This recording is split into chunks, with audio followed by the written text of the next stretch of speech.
Hello, I was contemplating doing this video or things I hate about groups I love video and decided on this one because I am a follower not a leader. I kid. But really this video seems like a rite of passage for K-pop YouTubers, so why not do it?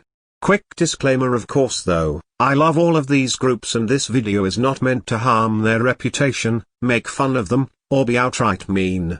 Do not be scared to share your own opinions in the comments because I like to hear what others think.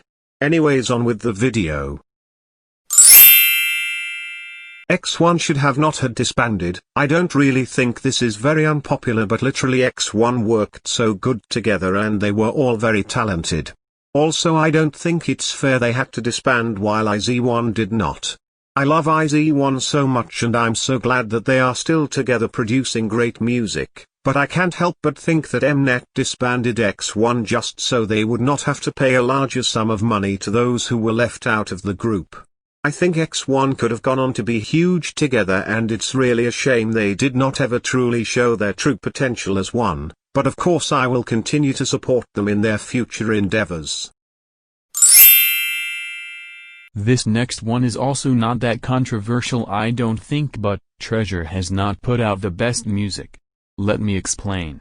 I watched YG Treasure Box from the first episode to the last as it was airing. I laughed and cried along with probably the other 20 people that watched it. Going Crazy is high-key one of my favorite K-pop songs, so I had high hopes for their debut, but I was kinda disappointed. The beginning of Boy is Chef's Kiss, but the chorus is not my favorite. The same can be said about I Love You.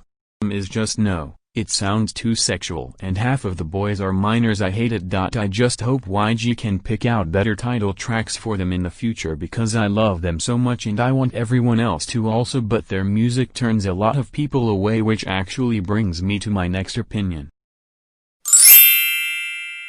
This one may actually be a little controversial, OMG, but you do not have like a group's music to stan them. Once again, let me explain. I am going to use Treasure as an example for this. I just said I do not particularly like their music so far, but I am still going to stan them because I love the group as humans. Treasure all seem very sweet and they are also funny and cute, so why would I not stan them? Of course, music is important for a music group, but saying you will not stan a group because of their music is just stupid. Especially in K-pop where the groups probably do not have a say in the music they release. I also heard a lot of people saying this about aespa. People were mad that they had stans before debut, but it really should not have mattered. If a person wants to spend money on your faves, as long as they are being nice to the group members and are not SAEs, then why stop them and complain? It literally does not make any sense. Love 20. This one isn't as spicy, but Red Velvet's Red Side songs age better than their Velvet Side songs. At any given day I can enjoy Red Flavor or Umpha, but I have to be in a certain mood to listen to songs like Bad Boy and Be Natural. I am not saying their Velvet Side songs are bad, I am just saying that I think they do not age as well as they could. I have seen a lot of people say that they do not like a group because they are problematic or that they cannot bring themselves to stan a problematic group. I have news for you, sweetie. There is not a singular unproblematic K-pop group. Let me tell you why. While I do understand that it is the 21st century and we have access to things to educate ourselves, Korea is very much a country obsessed with itself. It is also very conservative still.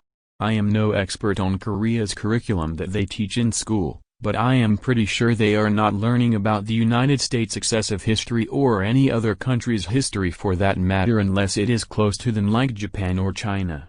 That being said, idols are not going to know every little problematic and racist thing in the world. I consider myself to be very educated with other countries and what they consider offensive, but that is because I find it interesting. But even some of the stuff I have researched and learned about, it took me a while to find. Also, like I said, Korea is still very conservative, so chances are, your faves were raised by parents that are the equivalent of parents in the southern United States. Also, if a group does not apologize, it may not be their fault, it is more than likely their company who is silencing them. So please understand that just because a group has said something or done that is deemed as problematic, especially if it was a one-time thing. They more than likely did not know it was wrong.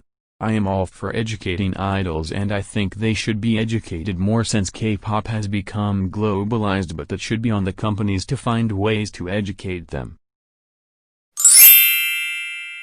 Now back to mild spicy, but Cube, or JYP, or SM are not the worst companies. The worst companies are some of the smaller companies such as TS Entertainment, Star Empire, and MBK. TS Entertainment literally kept almost $1 million from BAP on top of not supporting them. Star Empire basically abused their artist and set them up for failure, and MBK literally let Tiara go down the drain because of their bullying scandal that they did nothing about even though they knew it was false. YG is shady as hell and he deserves to be in prison, but even then the company itself isn't that bad. I know people don't like Cube and I can understand that, but do not go around saying they are the worst company just because they kicked Yundon out. They are still a company and they still have rules that have to follow. JYP has sucky promotions, but the company promotes nice and healthy idols, so they are also not the worst. SM needs a lesson on cultural appropriation and promoting, but they are still not the worst. Seriously, K-pop stans need to do more research about companies before screaming about some of the best companies, because let's be honest, no company is 100% great, and that goes for any industry. The Big Three privilege is becoming less noticeable.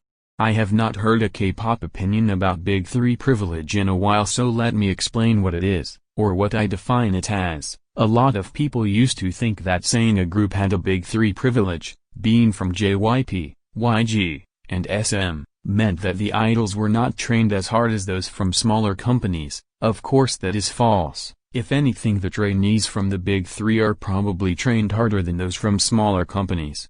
The Big Three privilege actually refers to the better probability that new groups from these companies would have a better chance of making it big. With the definition out of the way, I think the privilege is becoming less and less needed. With K-pop being so global, it is just as easy for a group from a medium-sized company to have hype surrounding their debut thanks to sites like Koreaboo and Sumpy who write articles on new debuts frequently. If a person sees a pretty person in one of these groups, they can post their picture and garner more fans for the group despite them being from a smaller company. Also with survival shows, the smaller companies normally send more of their trainees, so that is also extra exposure.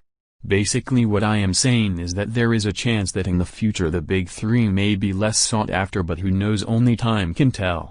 Okay. That is it with the video. Also, I know you probably do not care, but I recently started college back, and so I do not know if that is going to give me more free time or less free time, but we will see. Anyways. Bye, I love you.